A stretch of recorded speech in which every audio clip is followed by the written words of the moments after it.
إله إلا الله وحده لا شريك له وأشهد أن محمدا عبده ورسوله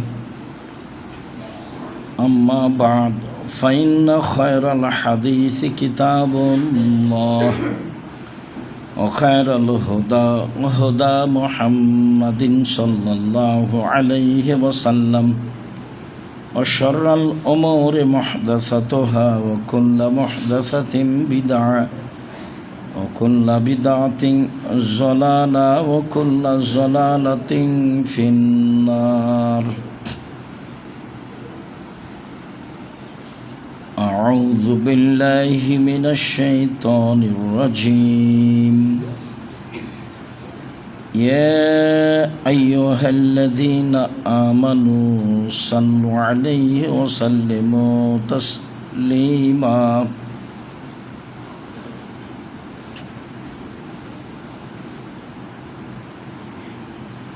عن عبد الله بن عمر رضي الله تعالى عنه قال قال رسول الله صلى الله عليه وسلم أولى بالناس يوم القيامة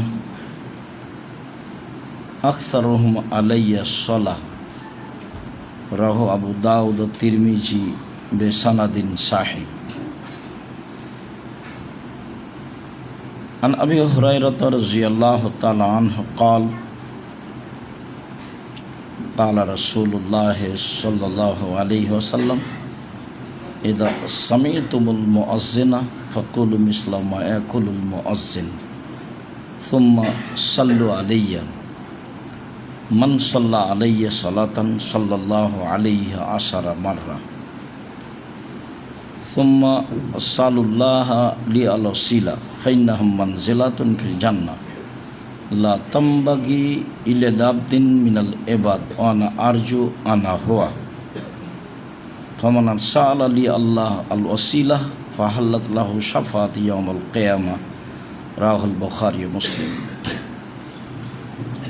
সম্মানিত দিনী ভাই বোন, প্রশংসা আল্লাহর জন্য, শান্তি অবতীর্ণ হোক আল্লাহর রাসূলের উপর সাল্লাল্লাহু আলাইহি ওয়াসাল্লাম।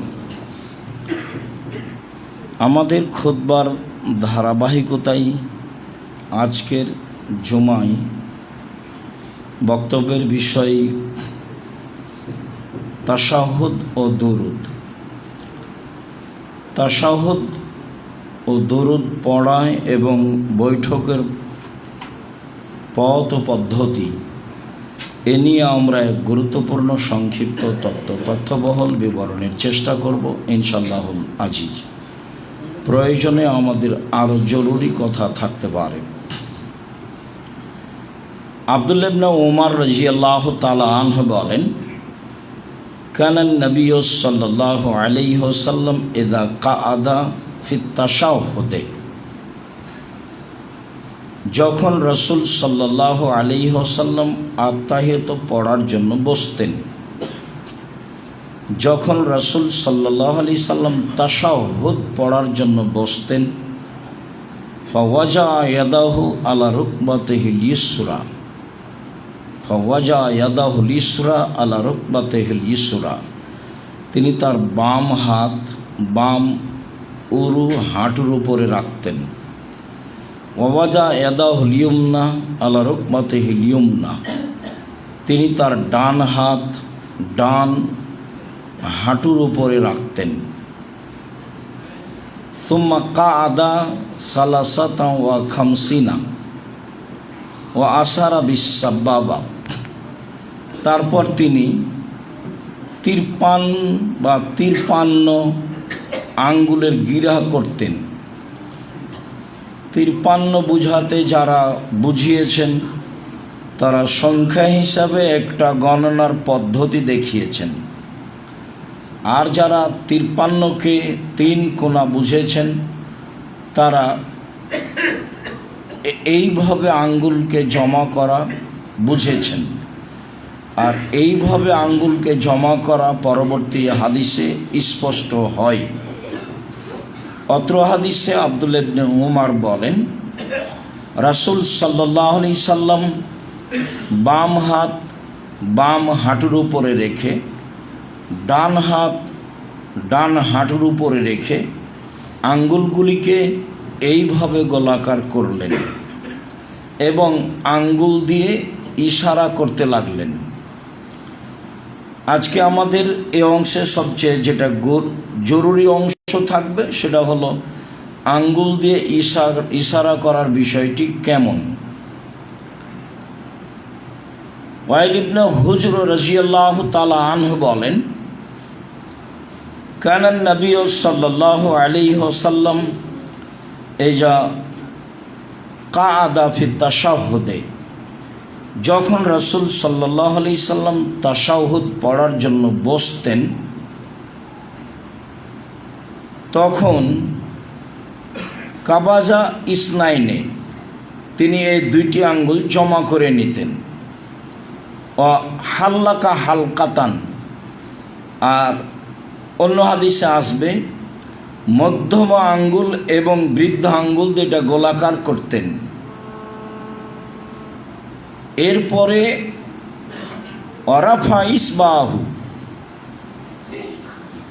এই তর্জনী আঙ্গুলটি দিয়ে ইশারা করতেন।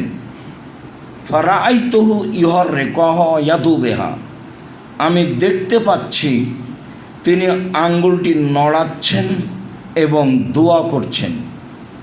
আমি দেখতে পাচ্ছি তিনি আঙ্গুলটি নড়াচ্ছেন এবং দোয়া করছেন।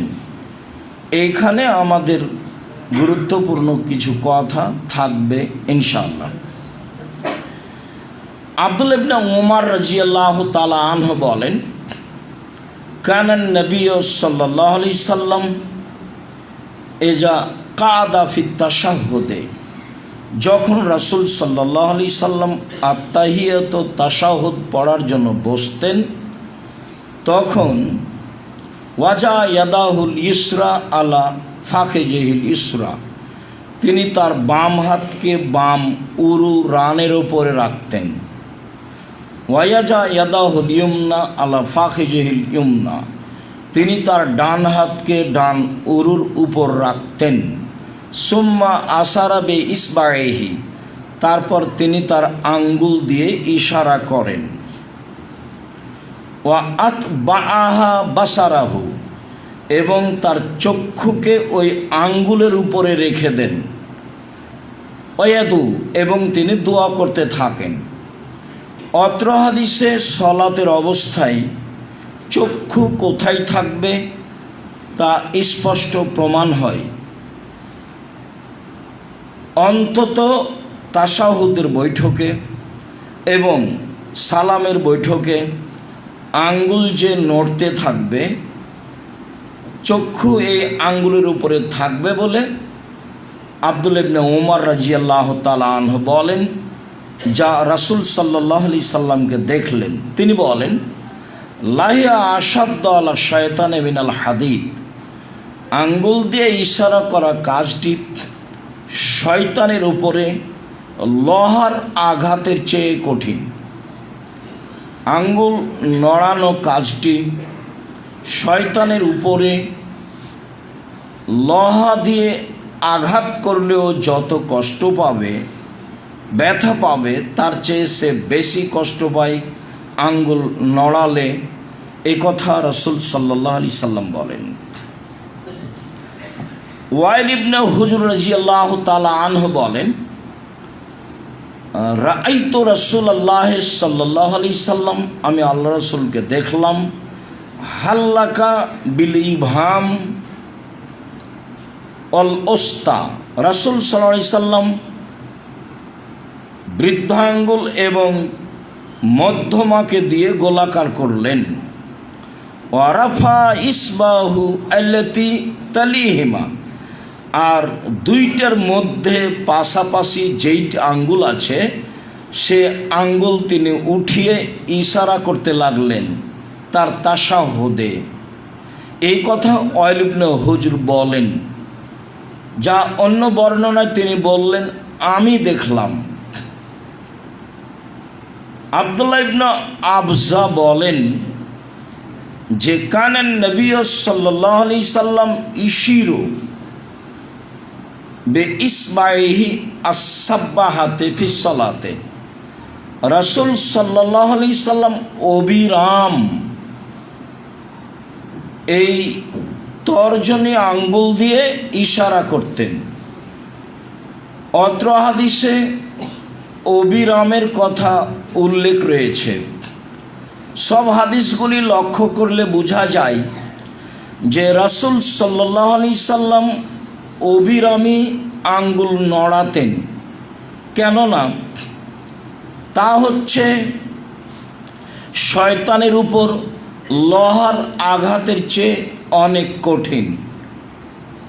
কেননা আঙ্গুল নড়ছে বলেই আঙ্গুলের উপরে দৃষ্টি রয়েছে, আঙ্গুল সেদিকে, চক্ষু সেদিকে লক্ষ্য করছে।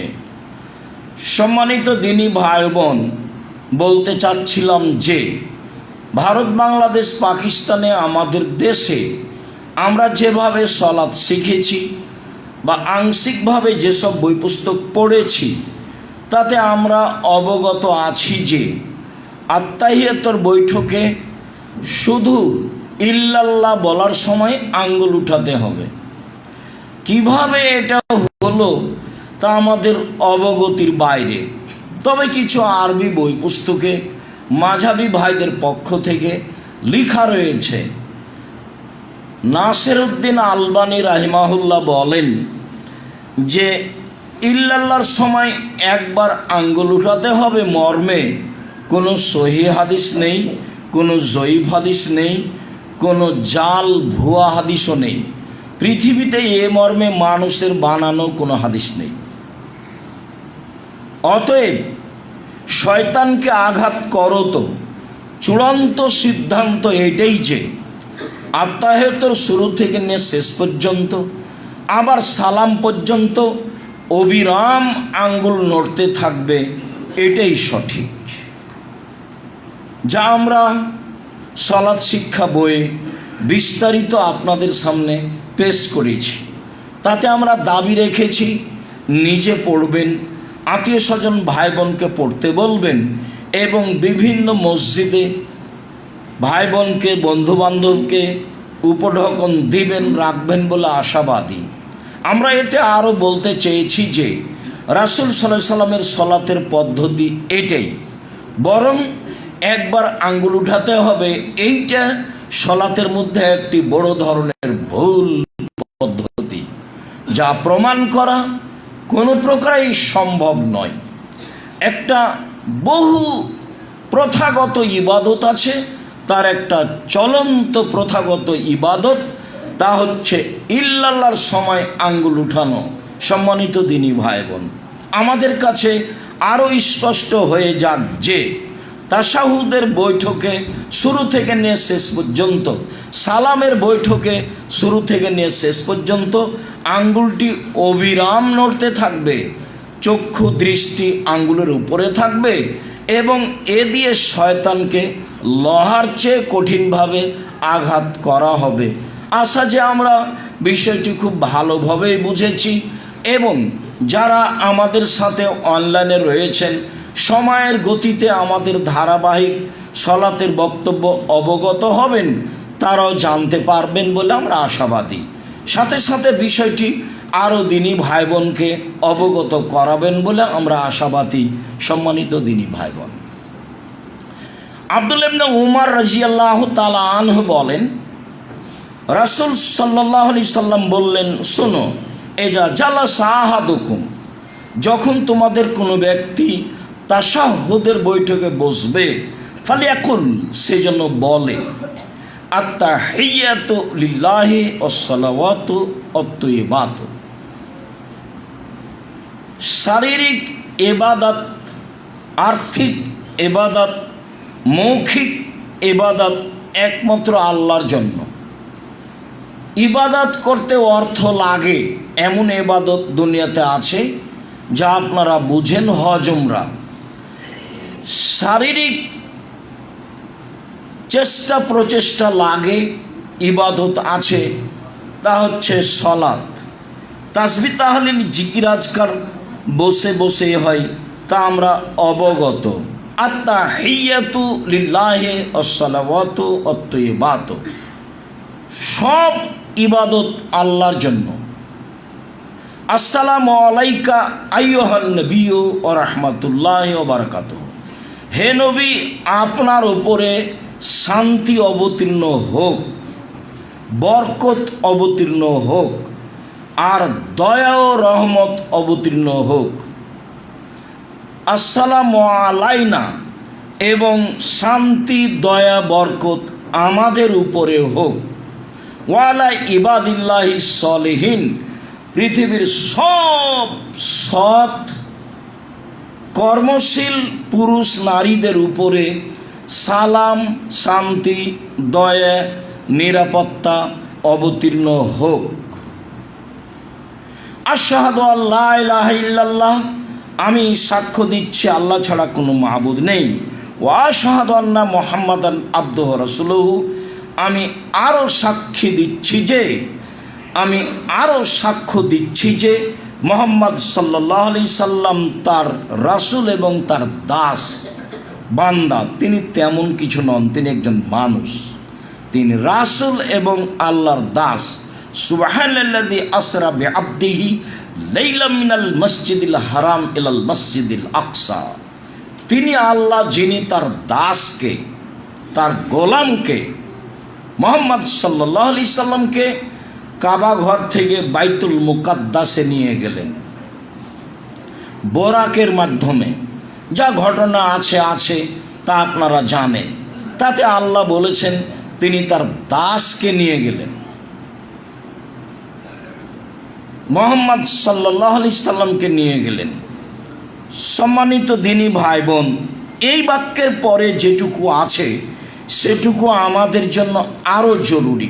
রাসূল সাল্লাল্লাহু আলাইহি সাল্লাম বলেন, ওয়াল ইয়াতাখাইয়ার মিনাদ দুআয়ে মা আজাবাহু ফায়াদুহু, এরপরে যার যেটা দোয়া ভালো লাগে, যে যেটা পছন্দ করতে পারে, সে যেন সেই দোয়া পড়ে। অত্র হাদিসে তাশাহুদের পরেই এই বিবরণ রয়েছে, কিন্তু আমরা দুরুদের পরে কেন বলছি এই কথা? আমরা কিন্তু আমাদের কথার ধারাবাহিকতায় বলি যে আগে তাশাহুদ পড়তে হবে, তারপরে দুরুদ পড়তে হবে, তারপরে দোয়ায়ে মাসুরা পড়তে হবে, যেগুলো আমাদের ধারাবাহিক আলোচনায় আসবে পরবর্তী জুমাগুলিতে ইনশাআল্লাহ। তো আমরা অত্র হাদিসে আল্লাহ বলছেন, রাসূল সাল্লাল্লাহু আলাইহি সাল্লাম বলছেন, হাদিস বুখারী মুসলিম, যে এখন তার পছন্দ মতো দোয়া করুক। কিন্তু আমরা এই অংশকে দুরুদের পরে কেন নিয়ে গেলাম? দুরুদের পরে এই জন্য নিয়ে গেলাম, উমর রাদিয়াল্লাহু তাআলা আনহু বলেন, রাসূল সাল্লাল্লাহু আলাইহি সাল্লাম বলেছেন, পৃথিবীর মানুষ শুনে রেখো, আর দুআ মাওকুফুন বাইনাস সামায়ে ওয়াল আরদে লা ইয়াসআদু মিনহু শাই হাত্তা তুসাল্লি আলা নবিয়িকা। ওমর মনে রাখেন, মানুষের তোমাদের দোয়া আকাশে সরিষা সমপরিমাণও যাবে না যদি দুরুদ না পড়া হয়। আগে আমার উপরে দুরুদ পড়ো, তারপরে দোয়া করো, তাহলে তোমাদের দোয়া আকাশে উপরে চলে যাবে। যার কারণে আমরা আত্তাহিয়াত তাশাহুদ বলার পরে, দোয়ায়ে দুরুদ পড়ার পরে বাকি দোয়াগুলো বলার জন্য ধারাবাহিক আলোচনা রেখেছি। সম্মানিত দ্বীনী ভাই বোন, অত্র হাদিসে যা আমরা বুঝেছি তাতে সালামের বৈঠকে ইচ্ছামতো দোয়া পড়তে পারি। অতীতের বিবরণে বুঝেছি যে রুকু এবং সিজদায় কোরআন মাজিদ পড়তে পাওয়া যাবে না, নিষেধ করা হয়েছে। এটাই ঠিক যে রুকু এবং সিজদায় কোরআন মাজিদ পড়তে পাওয়া যাবে না, এটা নিষেধ। এখন সালামের বৈঠকে আল্লাহ রাসূল বললেন, বাছাই করে নাও যা ভালো লাগে। আমি পরামর্শে বলেছি, রব্বির হামহুমা কামা রাব্বায়ানি সাগীরা, এটা আমার পরামর্শ। এছাড়া আপনার যা দোয়া মুখস্থ আছে কোরআন হাদিস থেকে সব বলে নেন, যা ভালো লাগে। সালামের বৈঠকে আল্লাহুম্মা ইন্নাকা আফুব্বুন তুহিব্বুল আফওয়া ফা'ফু আন্নি, আল্লাহ তুমি ক্ষমাশীল, ক্ষমাকে ভালোবাসো, আমাকে ক্ষমা কর। আল্লাহুম্মা ইন্না নাসআলুকাল হুদা ওয়াত তুকা ওয়াল আফাফা ওয়াল গিনা, হে আল্লাহ আমি তোমার কাছে তাকওয়া পরহেজগারিতা চাই, তোমার কাছে আমি নিরাপত্তা চাই, আমি তোমার কাছে এমন নেকি করা চাই যেটা গোপন থাকবে, আর মানুষের কাছে আমাকে হাত পাততে হবে এরকম পরিবেশ যেন না আসে, আমি এটা চাই, তোমার কাছে এটা চাচ্ছি। দুয়ার বই থেকে গুরুত্বপূর্ণ দোয়াগুলি মুখস্থ করে নিয়ে বলার চেষ্টা করি। এছাড়াও রব্বানা আতিনা ফিদ দুনিয়া হাসানাতাও, এছাড়া রব্বি ইন্নী যালামতু নাফসি ফাগফিরলি, যা দোয়া মুখস্থ আছে। এখন আপনার সময় হয় না কেন? ছোটোকালে মক্তবে ভাঙাচুরা করে দুইটা দোয়া মুখস্থ করেছিলেন, ওই দুটা দোয়া আজীবন চুষে খাচ্ছেন কেন? সবই কাজ চলে, জমি জায়গা দেখা চলে, দলিল আদিল্লা দেখা চলে, বাড়িঘর করা চলে, মেয়ে কেস মামলা করা চলে, একটু দোয়াটা দেখা চলে না? এরকম সুযোগ হয় না? এইটা আপনি কাকে বুঝাতে চাচ্ছেন? হয় না কেন? আপনি দেখেন না কেন? বাংলা যদি নাই পড়া যায়, পড়তে নাই পারি, তো ছেলে মেয়ে তো পারে, ওদেরকে পড়তে বলি। আর কোরআন মাজিদ আপনি পড়তে পারেন না, এটা তো গ্রহণ হবে না, পড়তেই হবে যে কোনো মূল্যে। আর বাংলা উচ্চারণ দিয়ে কোরআন মাজিদ পড়া হবে না,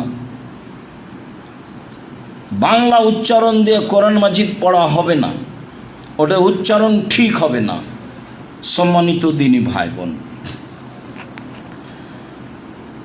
আবু হুরায়রা রাদিয়াল্লাহু তাআলা আনহু বলেন, আব্দুল্লাহ ইবনে মাসউদ রাদিয়াল্লাহু তাআলা আনহু বলেন, কানা নবী সাল্লাল্লাহু আলাইহি সাল্লাম ইয়াজলিসু ফির রাকাতাইনিল উলাইয়াইনি আলার রাসফে হাত্তা ইয়াকুমা। আল্লাহ রাসূল যখন আত্তাহিয়াতুর বৈঠকে বসতেন তখন মনে হতো যেন গরম পাথরের বসেছেন, বসলেন আর উঠলেন। মানে আত্তাহিয়াত ছাড়া আর কিছু বেশি পড়তেন না, তাশাহুদ ছাড়া আর কিছু বেশি পড়তেন না। আল্লাহ রাসূল যখন তাশাহুদের বৈঠকে বসতেন তখন মনে হতো যেন তিনি গরম পাথরের উপরে বসেছেন।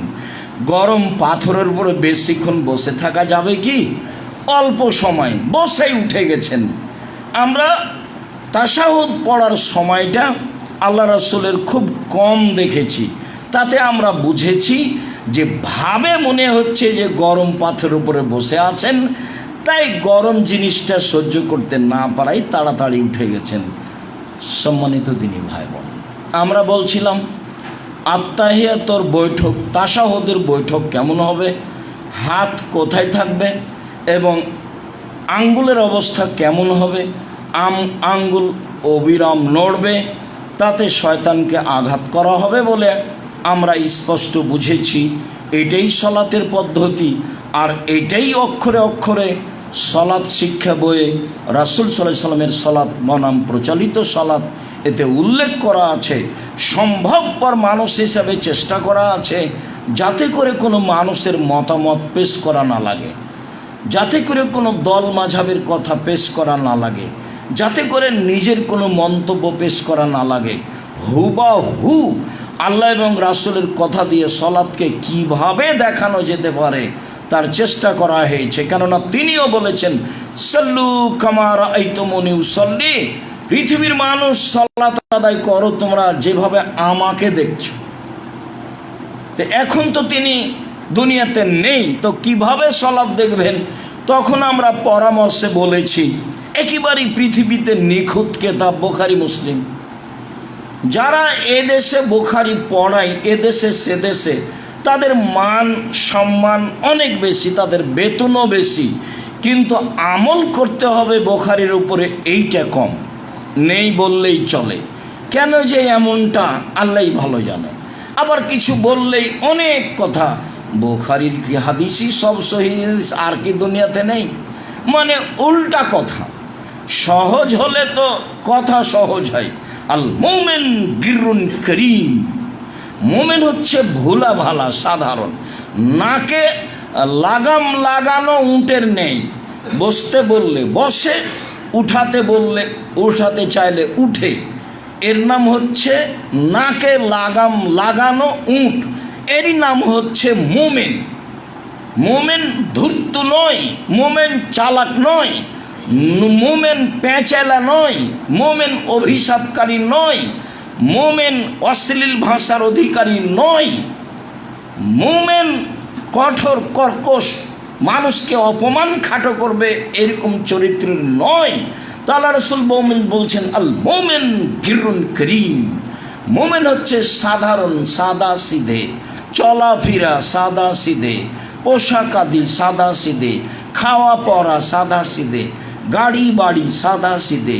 এইভাবে বিত্তশালিতা দেখিয়ে বা এইভাবে লোন নিয়ে বাড়ি গাড়ি করে লিফটে আহাল পরিবার মিলে উঠে মেয়ের জন্য 450-500 টাকা দিয়ে আইসক্রিম কিনে কি হবে ফলাফল? কি হবে?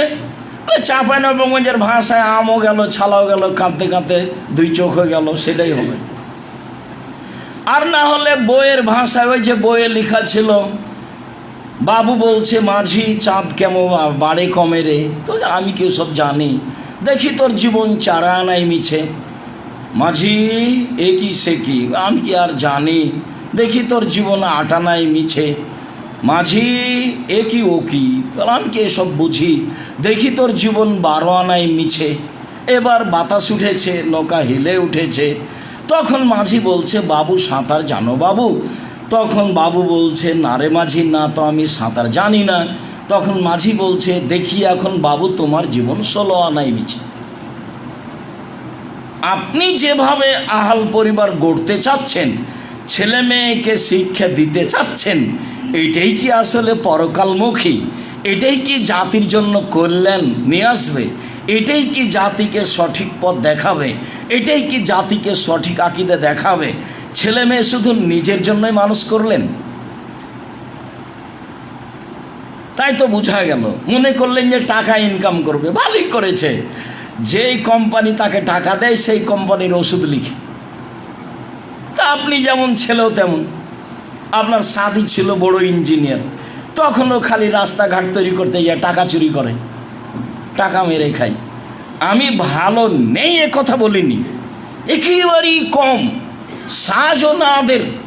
আপনার লক্ষ্য উদ্দেশ্য ভুল হয়েছে, আপনি তার আকীদা সংশোধন করতে পারেননি, এই লক্ষ্যেই একেবারে তেঁতুলিয়া থেকে টেকনাফ পর্যন্ত মক্তব চালু করতেই হবে যে কোনো মূল্যে, এবং প্রশিক্ষণে আসতেই হবে, শুধু জাতির জন্য, আপনাদের জন্য, বাঙালিদের জন্য, জাতির কল্যাণের জন্য, জাতিকে পরকালমুখী করার জন্য। জামিয়া সালাফের রিস্ক নিয়ে একেবারে পরকালের আশায় ইমামদের প্রশিক্ষণের ব্যবস্থা, বড় বড় ইমাম রেখে, প্রশিক্ষক রেখে, ব্যয়বহুল পয়সা খরচ করে, যাওয়া ফিরি দিয়ে, আসা ফিরি দিয়ে, থাকা খাওয়া ফিরি দিয়ে, বই পুস্তক ফিরি দিয়ে জীবন বাজি রেখে চেষ্টা চালাচ্ছি, তাতে আমাদের কি স্বার্থ? স্বার্থ জাতিকে পরকালমুখী করতে চাই, এটাই স্বার্থ। স্বার্থ এ দিয়ে আল্লাহকে সন্তুষ্ট করতে চাই, এটাই স্বার্থ। জাতিকে বুঝাতে চাই যে এটা একটা ভুয়া জীবন, পার্থিব জগৎ তোমাকে প্রতারণা দিয়েছে, তুমি তোমার ছেলে মেয়ের ব্যাপারে যে পরিকল্পনা করেছ ভুল পরিকল্পনা, তুমি ছেলে মেয়ে মানুষ করতে পারোনি, তোমার জীবন ব্যর্থ। বুঝেও বুঝে না ওরা, অন্তর আছে বুঝে না, দেখেও দেখে না ওরা, চক্ষু আছে দেখে না, শোনেও শোনে না ওরা, কান আছে শোনে না। উলায়কা কাল আনাম, তারা পশু প্রাণীর মতো, তারা গরু ছাগলের মতো, তারা কুকুর শ্রীগেলের মতো, বালহুমাজাল মন, তার চেয়ে খারাপ জীবন পশু প্রাণীর মতো, কুকুর শ্রীর মতো। মানুষকে মেরে জেল হাজতে দিয়ে কী হবে? ক্ষমতা দেখিয়ে, তারপর দেখিয়ে দল করে কি হবে? জয় হলেন, 5 বছর থাকলেন, কাকে পরাজয় করলেন, কত বদনাম করলেন। বদনাম করেছেন মানে জাহান্নামে চলে গেছে, ও ঢুকেনি কেন? মরেনি এই জন্য। ও তো মানুষের সাথে জড়িত পাপ, আল্লাহর সাথে জড়িত পাপ নয়। আল্লাহর সাথে জড়িত পাপের পথ সহজ। সুদ যত বড়ই পাপ হোক না কেন, সুদের যে ভাষা আল্লাহ রাসূল উল্লেখ করেছেন, পৃথিবীর কোনো পাপের ভাষা এভাবে আল্লাহ রাসূল উল্লেখ করেননি। সুদের পাপের ব্যাপারে বলছেন, মায়াকুলু দিরহাম রিবাহ ইয়ালাম আসাদ্দু মিন সিত্তাতি ওয়া সালাসিনা জিনিয়া, যে যদি জেনে শুনে 1 টাকা সুদ খায়, 36 বার জেনা করে যত পাপ হবে, 1 টাকা সুদ খেলে তার চেয়ে বেশি পাপ হবে। জেনা মানে অবিবাহিত ছেলে মেয়ে জেনা করলে 100 লাঠি পিটিয়ে তাকে এলাকা থেকে 1 বছরের জন্য তাড়িয়ে দিতে হবে। জেনা মানে বিবাহিত ছেলে মেয়ে জেনা করলে তাকে ইট ঢেল পাথর দিয়ে মেরে ফেলতে হবে। তার পৃথিবীতে বেঁচে থাকার কোনো সুযোগই নাই।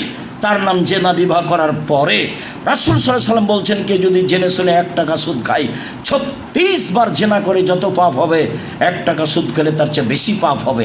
রাসূল সাল্লাল্লাহু আলাইহি ওয়াসাল্লাম বলেন, না রেবা সাবুনা জুজান আইসা রহিমকা রাজুল উম্মাহু, সুদের পাপের 70টি ভাগ রয়েছে। ছোট ভাগ হলো মায়ের সাথে জেনা করলে যেমন পাপ হয়, সুদের পাপের 70টি ভাগ রয়েছে। ছোট থেকে বড়, বড় থেকে ছোট। সবচেয়ে ছোট পাপ হলো মায়ের সাথে জেনা করলে যেমন পাপ হয়। সুদের পাপের ব্যাপারে আল্লাহ রাসূল বলছেন, যে সুদ খাবে তাকে নিঃস্ব হতে হবে। আর আল্লাহ বলছেন, যে সুদ খাবে তার টাকা কমে যাবে। উভয় দিকে লক্ষ্য করে আমি বলেছি যে যারা সুদ খাচ্ছে তাকে একদিন ভিক্ষুক হতেই হবে, কোনো পথ নেই। ওতে টাকার উপরে জুলুম করা হয়, ওতে টাকার উপরে জুলুম করা হয়। টাকা যেই জন্য সৃষ্টি হয়েছে, আল্লাহ করেছেন, সেই জন্য তাকে ব্যবহার করা হয়নি। ও বিনিময়ে ব্যবহার হওয়ার জন্য তার জন্ম। টাকা মুদ্রার জন্ম হচ্ছে বিনিময় ব্যবহারের জন্য। যখন মানুষ বিনিময়ে ব্যবহার না করে তাকে নিয়েছে, তাকে দিয়েই তা বেশি নিয়েছে, তখন তার উপরে জুলুম করে, সেটা টিকবে না। সম্মানিত দিনী ভাই বোন, বলছিলাম এইভাবে সমাজ পরিচালনায় মানুষের বদনাম করে ইহকালও গেল, পরকালও গেল, কোনোটাই টিকলো না। জেনা তো মহাপাপ, শুদ্ধ মহাপাপ। ক্ষমা চাইলে ক্ষমা হবে ইনশাল্লাহ। কেন? তার সাথে জড়িত পাপ। মানুষের বদনাম করে, বিরোধিতা করে ক্ষমা চান দেখি। কিয়ামত পর্যন্ত কোনো একদিন ক্ষমা হয়ে গেলে আল্লাহ হবেন জালেম। আর আল্লাহ বলেছেন, জুলুম আমার উপরে হারাম করেছে, আমি এমন কাজ করি না। যার অন্যায় করেছে, যার বদনাম করেছে, সেখানে ক্ষমা নেওয়া। সম্মানিত দিনী ভাই বোন, বলছিলাম আমাদের দেশে ভুল পদ্ধতিতে জীবন চলছে। আপনারা আমার কেন কোরআন মাজিদ পড়ি না, কেন দোয়াগুলো শিখে না? শেখা উচিত।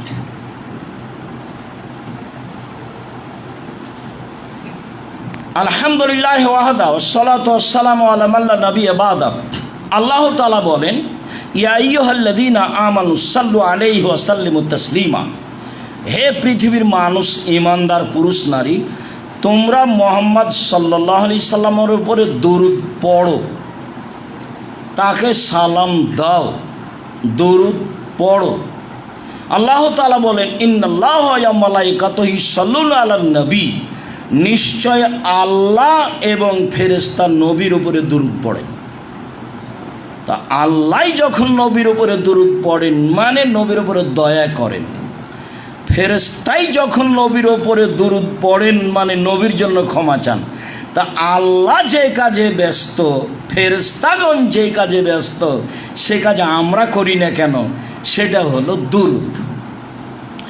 আব্দুল্লাহ ইবনে উমর রাদিয়াল্লাহু তাআলা আনহু বলেন, রাসূল সাল্লাল্লাহু আলাইহি সাল্লাম বলেছেন, আউলান নাসে বি ইয়াউমাল কিয়ামা আকসারুহুম আলাইয়া সালাহ।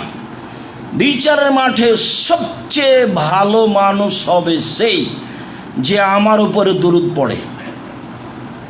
বিচারের মাঠে সবচেয়ে ভালো মানুষ হবে সে যে আমার উপরে দরুদ পড়ে। আব্দুল্লাহ ইবনে উমর রাদিয়াল্লাহু তাআলা আনহু বলেন, রাসূল সাল্লাল্লাহু আলাইহি সাল্লাম বলেছেন, ইন্না লিল্লাহি মালাইকাতান সাইয়্যাহিনা ফিল আরদে ইউবাল্লিগুনি মিন উম্মতি আস-সালাহ। সারা পৃথিবী জুড়ে ফেরেশতা আছেন আল্লাহর জন্য, আল্লাহর পক্ষ থেকে। সারা পৃথিবীতে যখনই মানুষ মুহাম্মাদের উপরে দরুদ পড়েন, তখন সেই দরুদ আল্লাহর কাছে ফেরেশতারা পৌঁছিয়ে দেন। সেই দরুদ মুহাম্মদ সাল্লাল্লাহু আলাইহি সাল্লামের কাছে পৌঁছিয়ে দেন। মানুষ দরুদ পড়লে আমার কাছে পৌঁছিয়ে দেওয়া হয়। এর জন্য আল্লাহ ফেরেশতাকে দায়িত্ব দিয়েছেন, আপনি এখানে পড়বেন দরুদ, আর মুহাম্মদ সাল্লাল্লাহু আলাইহি সাল্লামের কাছে পৌঁছে দিতে হবে। এই জিম্মেদারি পালনের জন্য আল্লাহ ফেরেশতাকে নির্ধারণ করেছে।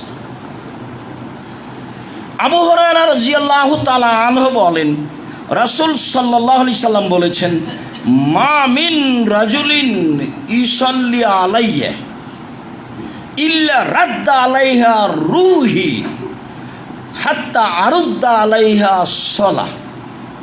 যখনই কোনো মানুষ আমার নামে দরুদ পড়ে তখন আল্লাহ আমাকে আত্মা ফেরত দেন, তখন আমি তার দরুদের উত্তর দিই। যখন মানুষ আমার উপরে দরুদ পড়ে তখন আল্লাহ আমার আত্মাকে আমার কাছে ফেরত দেন, তখন আমি তার উপরে দরুদ পড়ি। আর একটু কথা বলি, তারপরে আরও কিছু কথা বলছি।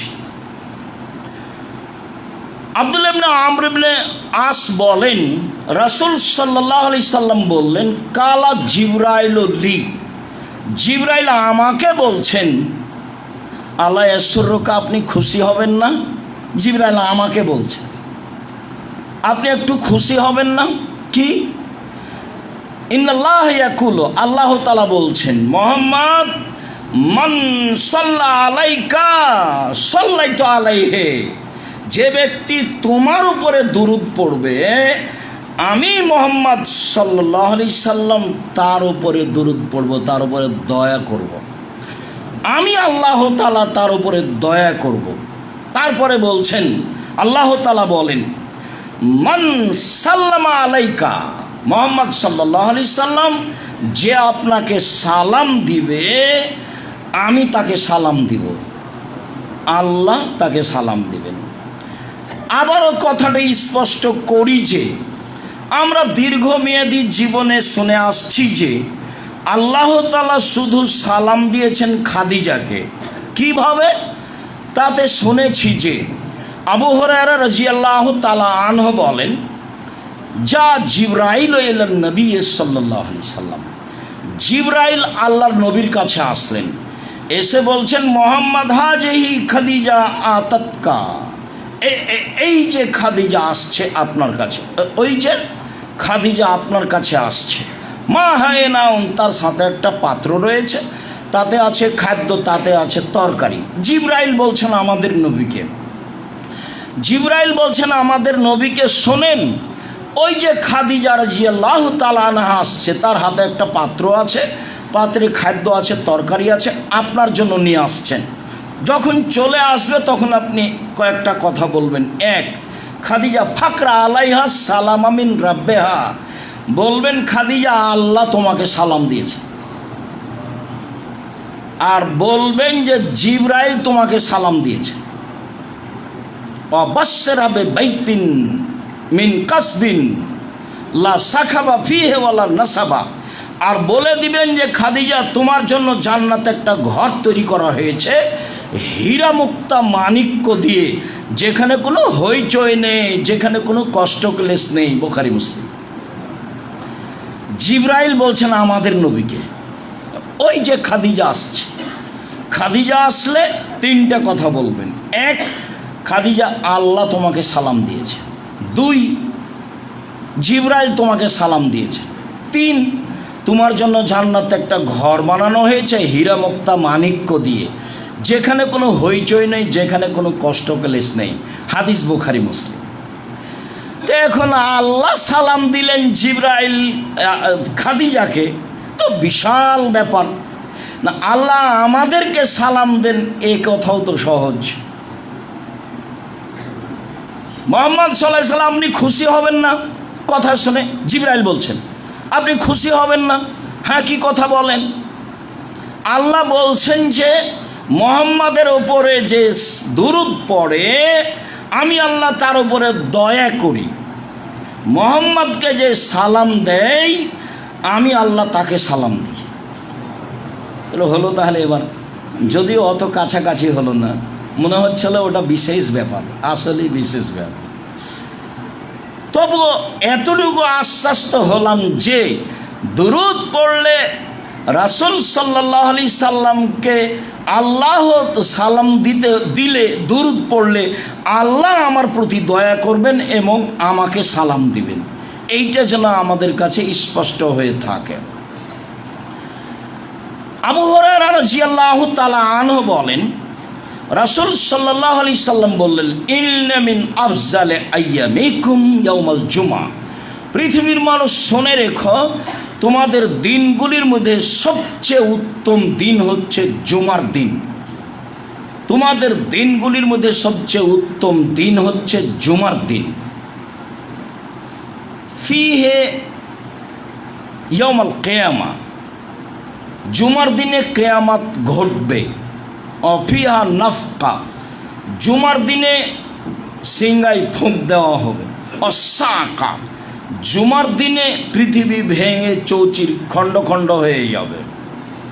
এরপরে বলছেন, শোনো, ফাকসিরু আলাইয়া ইয়াউমাল জুমা আসসালা, তোমরা জুমার দিনে আমার উপরে বেশি বেশি দুরূদ পড়ো। তোমরা জুমার দিনে আমার উপরে বেশি বেশি দুরূদ পড়ো। ফাইনা সালাতাকুম মারজাতুন আলাইয়া, তোমাদের দুরূদ আমার কাছে পেশ করা হয়, তোমাদের দুরূদ আমার কাছে পেশ করা হবে। এই পর্যন্ত বলতেই সাহাবীগণ বলছেন, আল্লাহ রাসূল, কাইফা তুরাজু সালাতুনা আলাইকা, আমাদের দুরূদ আপনাদের সামনে, আপনার সামনে কিভাবে পেশ করা হবে? ওকাদ আমলাই, তা আপনি তো মাটিতে মিশিয়ে যাবেন, হাড় হাড্ডি কোথায় মাটিতে গলে যাবে, আর আপনাকে আমাদের দুরূদ পেশ করা হবে মানে? তখন আল্লাহ রাসূল বলছেন, শোনো, ইন্নাল্লাহ হাররামা আলাল আরজে আন তাকুল আসাদাল আম্বিয়া, নিশ্চয় আল্লাহ তাআলা মাটির ওপরে হারাম করেছেন যে নবীদের লাশকে খেয়ে ফেলবে। তাহলে নবীদের লাশ একবারে হুবাহু তাই আছে, আদম থেকে নিয়ে কিয়ামত পর্যন্ত। কিভাবে আছে? যেভাবে রেখেছেন সেভাবে আছে। কিভাবে থাকে? যেভাবে রাখেন সেভাবে থাকে। কিভাবে থাকবে? যেভাবে রাখেন সেভাবে থাকবে। দাজ্জালকে তো বাঁধা অবস্থা দেখলেন তামিমদারি, তো এই শতাব্দীতে মানুষ দাজ্জালকে খুঁজে পায় না, কোথায় আছে? তো সেটা তো আল্লাহর জিম্মেদারি, সেই জিম্মেদারি আল্লাহর।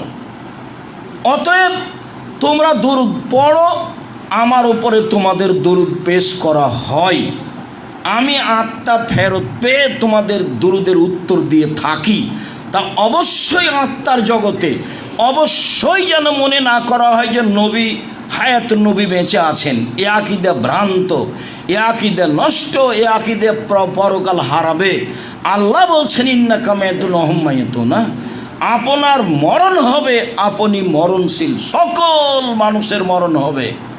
আয়েশা রাদিয়াল্লাহু তাআলা আনহার চোখের সামনে আল্লাহর নবী দুনিয়া থেকে বিদায় নিয়েছেন, তার কাফন দাফন হয়েছে, বিচারের মাঠে তাকে উঠতে হবে, সব কিছুই তার হবে। তিনি একজন মানুষ, তিনি হায়াতুন নবী, এটা নেহাত অন্যায় কথা, এটা আকীদা ভ্রষ্ট ভ্রান্ত আকীদার কথা। আর বৈঠকে নবী উপস্থিত হয়ে গেছেন, তাই দাঁড়িয়ে যেতে হবে, এটা একটা ভ্রান্ত আকীদা। নবী কেন এখানে আসবেন? উনি কি হাজের নাজর? উনি তো মারা গেছেন, আত্মার জগতে তিনি উত্তর দিয়ে থাকেন। এর অর্থ এই নয় যে আমার বৈঠকে চলে এসেছে। এমন কাজের গতি, এমন নিয়ম নীতি রাসূল সাল্লাল্লাহু আলাইহি ওয়াসাল্লাম রাখেন না। এই ক্ষমতায়, এই গতিবিধি তার কাছে নেই। হজ করতে গিয়ে হাত বাড়িয়ে সালাম দিলেন, যেমন আপনি সালাম দিয়েছেন, তখন আল্লাহ রাসূল কবর থেকে হাত বাড়িয়ে দিয়েছেন। এইসব কথা হচ্ছে আব্দুল কাদের জিলানীর আকাশে যাওয়ার মতো। বলছে, আব্দুল কাদের জিলানী আপনি কোথায় যাচ্ছেন? আরে আল্লাহর বিচারে ভুল হয়ে গেছে, তাই সংশোধন করতে যাচ্ছি। দেওয়ানবাগির কথা যেমন, খোঁজ নেন দেওয়ানবাগি কোথায়, আল্লাহ চিন্তিত আর ছেলে হারালছে, তাই অবাক কথা। এগুলো কী ধরনের কথা? যে কথা মানুষের নাগালের ভিতরে নয়, সেগুলো মানুষ কেমনে বলে? অবাক হয়ে যায়। আরে মাওলানা মানুষ, আবার বক্তা, আবার যেখানে বক্তৃতা সেটা একটা আলেম ফাজেল মাদ্রাসা, বলছে যে আব্দুল কাদের জিলানীর বাড়িতে ভিক্ষুক এসেছিল ভিক্ষা চাইতে, তার মা ভিক্ষা দিতে গেলে ভিক্ষুক তার মাকে দেখে আকৃষ্ট হলো। তখন আব্দুল কাদের জিলানীর মনটা খারাপ হলো, তখনও মায়ের পেট থেকে বের হয়ে ভিক্ষুককে হত্যা করল। তো সবাই যা বলার তাই বলল। আমি এখন পরে বলছি, আমি আর কি বলি, আমি এখন বলছি যে আব্দুল কাদের জেলানি মায়ের পেট থেকে কিভাবে বের হলেন, কিন্তু এখনও তো তার প্রসাবের সময় হয়নি, তো মায়ের পেটে গেলেন কিভাবে? এটার উত্তর কি? এখন মাওলানা সাহেবকে যদি কেউ বলে এটার উত্তর কি, তাহলে একটা হয়। আরেকটা কথা, যে ও তো তার মায়ের সাথে জেনা করেইনি, তাহলে উনি যে তাকে হত্যা করে দিলেন, তাহলে এখন কেসাস আব্দুল কাদের জেলানি জন্মের সাথে সাথে তাকে হত্যা করতে হবে কেন? তিনি অন্যায়ভাবে একটা মানুষকে হত্যা করেছে। এগুলো ধর্মের কথা হলো? এগুলো কোনো শরীয়তের কথা হলো? আলেম ওলামা শরীয়তের কথা বলবেন, হিসাব ছাড়াই বলবেন। রাসূল উপস্থিত হয়ে গেছেন মানুষের সামনে, তাই দাঁড়িয়ে তাকে সালাম দিতে হবে, জিলাপি বিতরণ করতে হবে। এগুলো দুরূদ নয়, ভুল হিসাব।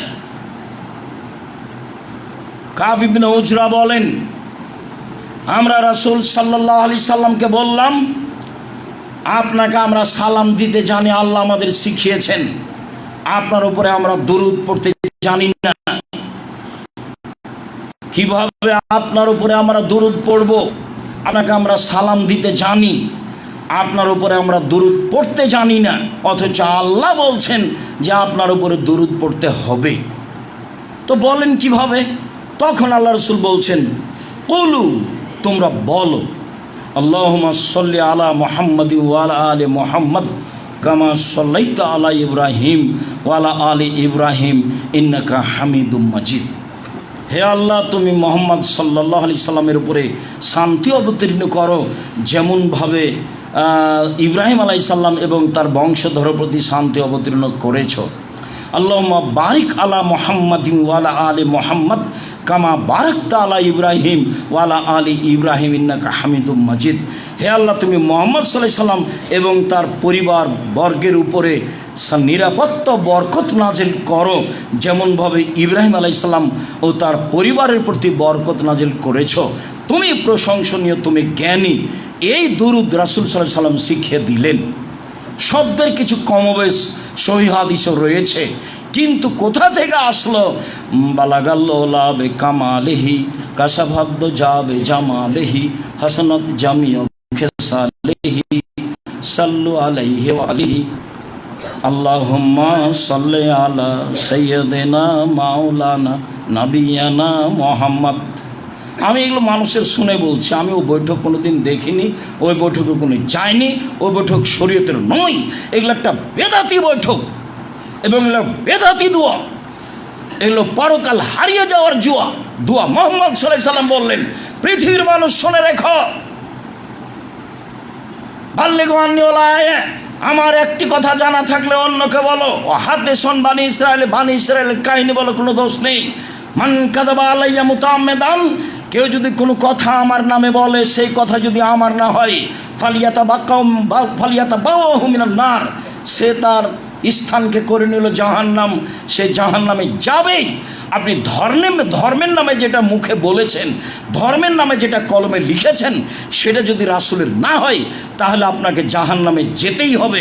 হজ করলেও হবে, তাহাজ্জুদ পড়লেও হবে, আল খাল্লা গায়ে থাকলেও হবে, বায়সাতের পাগড়ি থাকলেও হবে। ধর্ম তো সহজ নয়।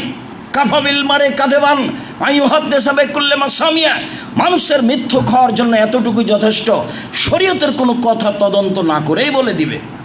আপনি দুরূদে ইব্রাহিম পড়েন, নাম আসলে সাল্লাল্লাহু আলাইহি ওয়াসাল্লাম বলেন। কেন? আবু হুরায়রা রাদিয়াল্লাহু তাআলা আনহু বলেন, রাসূল সাল্লাল্লাহু আলাইহি সাল্লাম বলেছেন, রাগিমা আনফু রাজুলিন, সেই লোকটা মাটিতে মিশে যাক, তার নাকটা মাটিতে মিশে যাক। মান যুকিরতু আলাইহি ইনদাহু ফালাম ইউসাল্লি আলাইয়া, আমার নামটা তার পাশে পড়া হলো, আরও সাল্লাল্লাহু আলাইহি ওয়াসাল্লাম বলল না। আমার নামটা আসলো তার পাশে, তার সামনে, তার কানে, কিন্তু ও সাল্লাল্লাহু আলাইহি ওয়াসাল্লাম বলল না। ও ধ্বংস হোক, ও মাটিতে মিশে যাক। পরের বাক্যে আল্লাহ রাসূল বলছেন যে রাগিমা আনফু রাজুলিন, ওই লোকও মাটিতে মিশে যাক, ধ্বংস হয়ে যাক, যার কাছে রমজান মাস আসলো, তারপরে রমজান চলে গেল, তার পাপ ক্ষমা হলো না, ও মাটিতে মিশে যাক। তারপরে সেও মাটিতে মিশে যাক, ধ্বংস হোক, যে বৃদ্ধ অবস্থায় পিতামাতাকে পেল আর পিতামাতা তাকে জান্নাতে প্রবেশ করাতে পারলো না। পিতামাতাই কর্তা, পিতামাতাই আপনাকে জান্নাতে দিয়ে দিবে। মা নাই যে খুব কঠিন, যা বলছে সবই যে উল্টা, এই জন্যই কঠিন, এই জন্যই জান্নাত। সম্মানিত দিনী ভাই বোন, বলছিলাম দুরুদের ব্যাপারে। রাসূল সাল্লাল্লাহু আলাইহি সাল্লামের বলায় দুরুদ পড়তে হবে, মানুষের বানানো দুরুদ পড়তে হবে না। মিলাদের নামে মানুষ সিগারেট মুখে দিয়ে, দাড়ি চেঁচে, রং তামাশা করে ট্রাকে উঠে মিলাদুন্নবী করছে, এর নাম রাসূলকে ভালোবাসা নয়, এটা পদ্ধতি নয়। এক গিলাস পানি পান করলে যেই ধর্মে 5টা বিধান আছে, সেই ধর্মে দুরুদ কিভাবে পড়তে হবে তারও বিধান আছে। সেইভাবে জন্মদিন পালন করতে হবে কি না তারও বিধান আছে, অবশ্যই আছে। রূপক কিছুর নাম ধর্ম নয়, এটা জাহেলিয়ত, এটা বন্যতা, এটা বর্বরতা, এটা অসভ্যতা। এটা ধর্মের নামে শিরক না হয় বিদআত, ধর্মের নামে শিরক না হয় বিদআত। শিরক করলে আল্লাহকে অপমান করা হয়, আর বিদআত করলে রাসূলকে অপমান করা হয়। বাপ মরেছে, 4 দিনের দিন গরু জবাই করতে হবে, লোকে বলছে তোরা বড় কৃপণ, তোরা চাকরি বাকরি করিস, চাচা চাচি বলছে, নানা নানি বলছে, মানুষকে খাওয়ালি না। তো আপনি খাওয়ানোর জন্য গরু জবাই করেছেন, সবাই গাড়ি ঘোড়া নিয়ে এসেছে আপনাদের দাওয়াত খেতে, তো বাপের নামে যেটা করলেন সেটা তো সাদাকা। সাদকা হলো মানুষের ময়লা। তো যে এসে সাদকা খাচ্ছে ও তো বিত্তশালী মানুষ, এটা খাবে কী করে? এটা তো মানুষের ময়লা। ওটা কেউ না থাকলে এটা ড্রেনে ফেলে দিতে হবে, কুকুরে খাবে, ওটা তো মানুষের ময়লা। রাসূল সাল্লাল্লাহু আলাইহি ওয়াসাল্লাম বলছে সাদকা আমার জন্য হারাম, আমার বংশের জন্য হারাম, আমার বাড়িতে যে কাজ করে তার জন্য হারাম। কি বলো তোমরা? সাদকা হচ্ছে মানুষের ময়লা, সাদকা কেন আমার কাছে নিয়ে এসেছ? সাদকা আমি খাই না, আমার বংশ খায় না, আমার বাড়ির কাজের লোক খায় না। তোমার বাপের নামে তুমি গরু জবাই করেছ, আর ওই মানুষগুলো খেলে গেলো, তো মানুষের ময়লা তুমি কেমনে খাওয়ালা? আর নির্ধারিত দিনে করেছে, সেই জন্য শিরক। ঘুরে ওই প্রথম কথা চলে আসলো, আমও গেল, ছালাও গেল, কাঁদতে কাঁদতে 2 চোখা গেল, বাপও গেল, তুমিও গেল, তোমার মাও গেল, তোমার বংশ গেল, যারা সাথ দিয়েছে তারাও গেল। ধর্ম এমন নয়। পৃথিবীর মানুষ শুনে রেখো, আমার একটি কথা জানা থাকলে অন্যকে বলো আমার কথা হতে হবে। বানি ইসরায়েলের কাহিনী বলো, কোনো দোষ নেই। কেউ যদি কোনো কথা আমার নামে বলে, কলমে লিখে, সেই কথা যদি আমার না হয়, তাহলে তার থাকার জায়গা জাহান্নাম। জুব্বা যত বড়ই হোক, আলখাল্লা যত বড়ই হোক, পাগড়ি যত বড়ই হোক, বিচারের মাঠে রক্ষা হবে না। মৌলানা সাহেবকে দিয়ে জাহান্নাম উদ্বোধন করা হবে, এই কথা আল্লাহ রাসূল বলেছেন, হাদিস বুখারী মুসলিম। তিনি বলেছেন আমার জীবনে বড় আশঙ্কা 3টে। 1, আইম্মাতা মুজিল্লিন, ভ্রান্ত হুজুর। 2, আমার উম্মত হিন্দুদের সাথে মিশে যাবে, এটা আমার ভয়। 3, আমার উম্মত মূর্তি পূজা করবে, এটা আমার ভয়। আপনার বাড়িতে ছবি মূর্তি কেন? পুতুল কেন? কাপড়ের হোক আর প্লাস্টিকের হোক কেন? কেন আপনার মেয়ে নিয়ে খেলে? কেন আপনার নাতিনি নিয়ে খেলে? কেন আপনার পুতিন নিয়ে খেলে? খেলবে কেন? কেন খেলবে? এগুলোই হচ্ছে শিরক। পৃথিবীর মানুষ, আমি আশঙ্কা করে গেলাম আমার উম্মতের উপরে, ভ্রান্ত হুজুর, ওকে দেখতে লাগবে আলেম, ওর অন্তর হচ্ছে শয়তানের অন্তর। এই কথা আল্লাহ নবী বলছেন, হাদিস বুখারী মুসলিম। আপনাকে আমি কি দিয়ে বুঝাই? আল্লাহ রাসূল বলছেন যে ওকে দেখতে লাগে মানুষ, তার অন্তর হলো শয়তানের অন্তর। মৌলানা সাহেবের ব্যাপারে বলছে, কেমনে তিনি ধর্মকে এভাবে রূপক করে জাতির সামনে পেশ করেন? কিভাবে হতে পারে? কিভাবে এটা হতে পারে?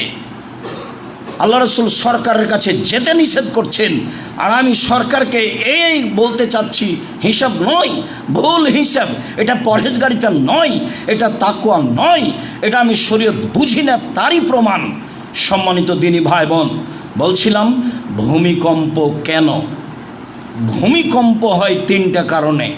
1, মানুষ যখন নেশাদার দ্রব্য পান করবে তখন। 2, মেয়েরা যখন নাচবে তখন। 3, যখন বাদ্যযন্ত্র প্রকাশ পাবে তখন। নেন এবার, ভূমিকম্প হবে সন্ধ্যায় ছিল মানুষ, সকালে হবে সোর বানর। কেন? মানুষ যখন নেশাদার দ্রব্য পান করবে তখন। 2, মেয়েরা যখন নাচবে তখন। 3, মানুষ যখন বাদ্যযন্ত্র ব্যবহার করবে তখন। সব দোকানেই বাজনা বাজে, সব মোবাইলেই বাজনা বাজে, সব ঘরেই বাজনা বাজে, সব মোবাইলে মেয়ে নাচে, সব দোকানে বাজনা বাজে, মেয়ে নাচে, সব বাড়িতে মেয়ে নাচে। ওখানে তুমি দেখছো, এখানে তোমার বোন দেখে, ওই ঘরে তোমার মা দেখে, এই ঘরে তোমার বাপ দেখে। এই বাড়িটা হচ্ছে বন্যা, জেনার বন্যা, জেনাই সয়লাভ এ বাড়ি। কি বুঝাতে চাচ্ছ? ভূমিকম্প কঠিন থেকে কঠিন হয়ে যাওয়ার কথা।